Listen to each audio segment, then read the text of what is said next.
a srca neka pominju. Dakle, evo mi smo se danas pomolili našem spasitelju Isusu Hristu zajedno sa njegovim Ocem i Duhom Svetim da dođe, da priđe, Car nebeski, da siđe i da osveti časne darove. Duh Sveti je sišao, svetio hljeb i vino, i hljeb i vino su postali prečisto tijelo i prečista krv našega spasa Isusa Hrista. I svima vama koji ste primili Hrista u sebe, neka vam on bude na prosvećenje, da vam srca svima budu svjetla, duše da budu čiste, misli dobre i djela dobra, i dok smo god živi da nam ne dosadi činiti dobro. I nekad se čovjek pita dokle više.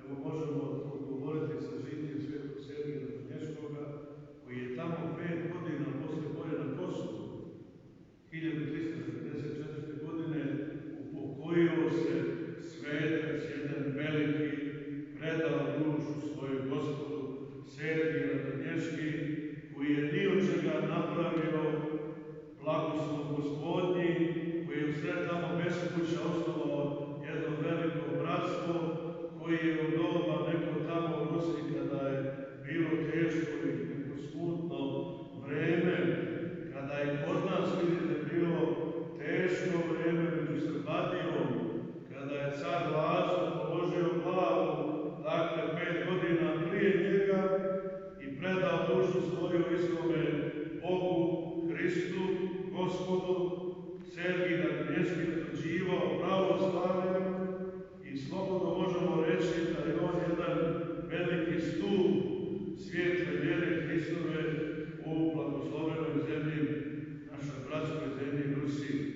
I danas je pravoslavlje tamo, slavi se Gospod i slavit će se do kraja vijeka i u vjekove vijekov. Sveti Sergij Radonješki, evo sjetimo se, evo vi ovdje neki vidim vas znate, tamo prije, dakle, 8 godina tačno, prije 8 godina, na ovaj datum, 8.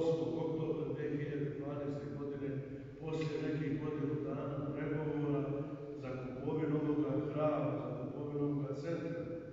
Sjećam se kad sam pozvao narod u kapeli Svetog Luke, molite se Svetog Sergija Radonješkog da konačno dobijemo svoj hram, da Sveti Sergij Radonješki, pošto smo taj dan, a ništa nije slučajno, draga braćo i sestre, svugde je znamenje Gospodnje i ništa nije bez Gospoda. Sve što se zbiva, Gospod je tu, promisao njegova, premudrost njegova. Samo kako kaže starac Porfirije, mi se trebamo predati volji Božju. Ništa Bog drugo nas ne traži.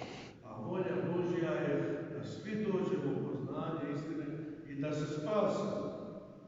I dakle toga datuma istoga današnjega, kada naša crkva proslavlja ovoga velikoga svetitelja i ugodnika Božije, zamolili smo narod da se moli Svetom Sergiju, i narod je naš poslušao, jer da nije poslušao, ne bi se Sveti Sergije ni zastupao za nas. Dakle, narod se molio Svetom Sergiju i odavde Radonješkom, i Gospod je uslišio i molitve sve narodne i zastupanje ovoga svetitelja pred prestolom njegovim, koji stoji u vijekovima, u vječnosti, koji stoji pred njim i zastupa